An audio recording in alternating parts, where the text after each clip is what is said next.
tigas na ng tiyan ko. Jana, nag-bleeding ka na ba? May contraction ka na kasi.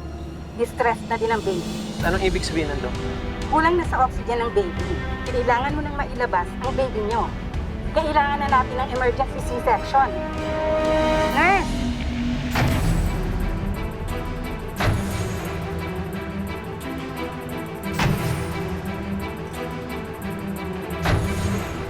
Sorry po, sir. Bawal po ang kasama. Protocol lang po. Babalikan na lang po namin kayo.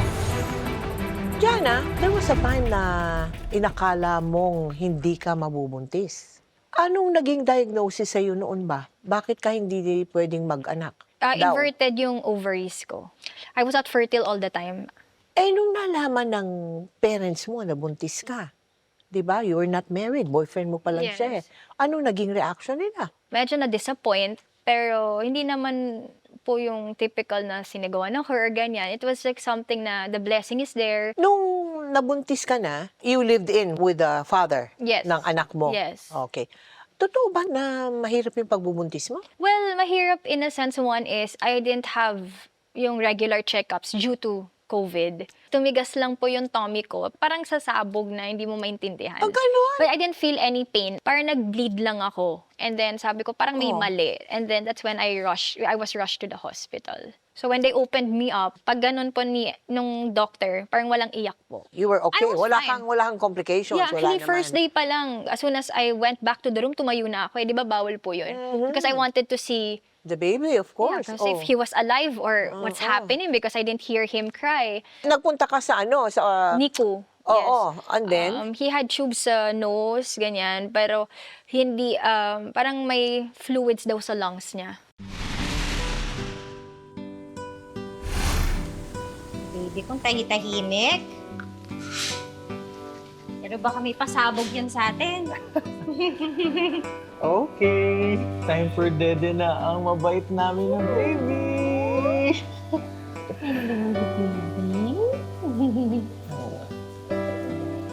Sandali. Check ko muna yung paglagay mo ng diaper. Baka lawlaw na naman yung pagkakabit mo. Oh. Sakto, walang silip. Okay naman. Marunong ka naman pala magkabit. Mas galing naman magkabit ng diaper ng baby daddy ko. Siyempre, nag-aral ako mag-diaper para sa ating babyng mahal na mahal. Tingnan mo, kamukha ko. Ang gwapo.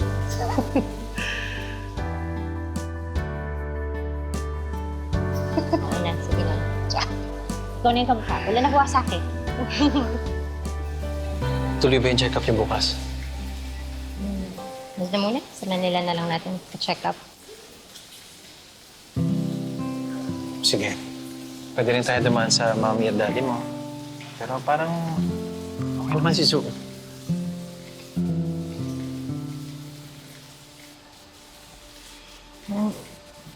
Iba kasi yung pakiramdam ko, dude. Di ba yung mga baby kapag 4 months old sila, umabalipad sila, umiikot.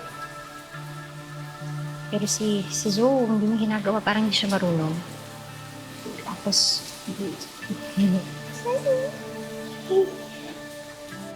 kapag tinatawag natin yung pangalan niya,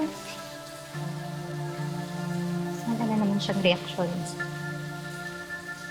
Eh, 6 months old na siya. Eh, baka nag-overthink ka lang.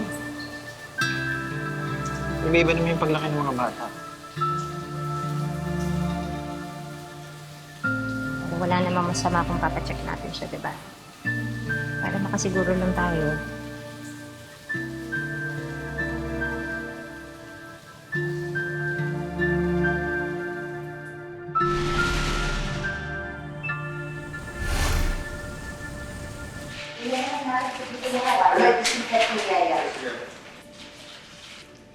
Ma!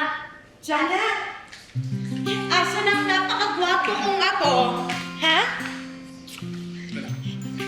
Nasa taas ka sa amin ni Jude, pinatutulog na siya. Alam mo, napakaswerte mo talaga dyan sa Jude Leon, ha? Sobrang hands-on sa apo ko. Kasal na lang ang kulang. John, hindi naman sa nakikialam kami. Nilirespeto ko kung anong desisyon niya ni Jude. Pero iba pa rin yung nagpakasal muna sana kayo. Anak, we're just looking out for you. Pati na sa rights ni Alonso. Pero may iba ako. Kamusta diagnosis niya? Ayun, sabi ng pedya may GD2. May therapy naman yung GD2. That's good, that's good. Basta ba? Diba kailangan ka? Sabi ko lang sa amin ni Papa mo. Okay? Jana? Si Alonso? Ano nangyari? Bigla na lang sa'yo. Hindi ka kumbakan eh.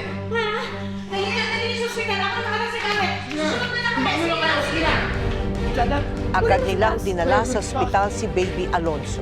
Dumaan ito sa maraming laboratory test para malaman ang naging sanhi ng pangingisay nito.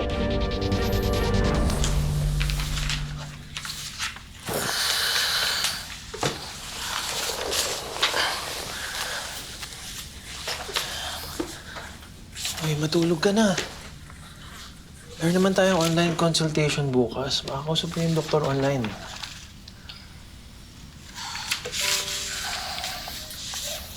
Naawa kasi ako kay Zoe.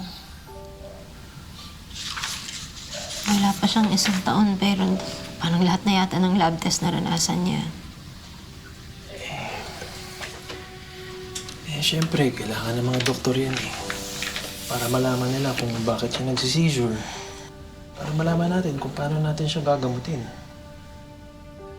Yan, dami-daming test. MRI, EEG, CBC. Gaano ba karaming dugong kailangan kunin sa kanya para malaman kung sakit niya? Alam kong nahihirapan ka na. Pero kailangan tayo maging malakas para sa anak natin. Ha? Gusto ko na rin malaman yung totoo eh. Ayoko na rin nakikitang nahihirapan si Alonso.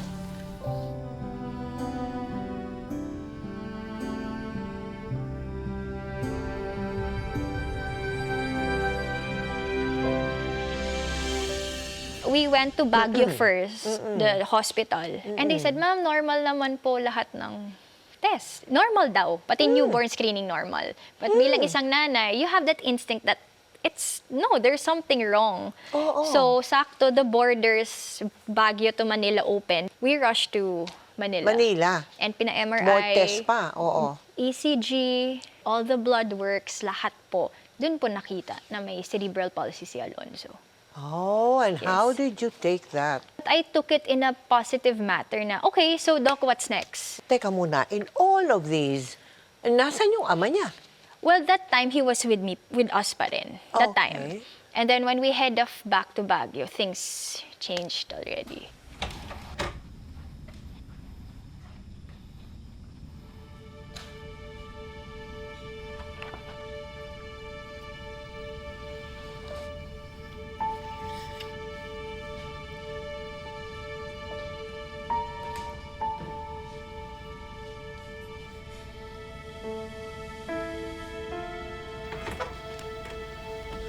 Kasing ka na naman.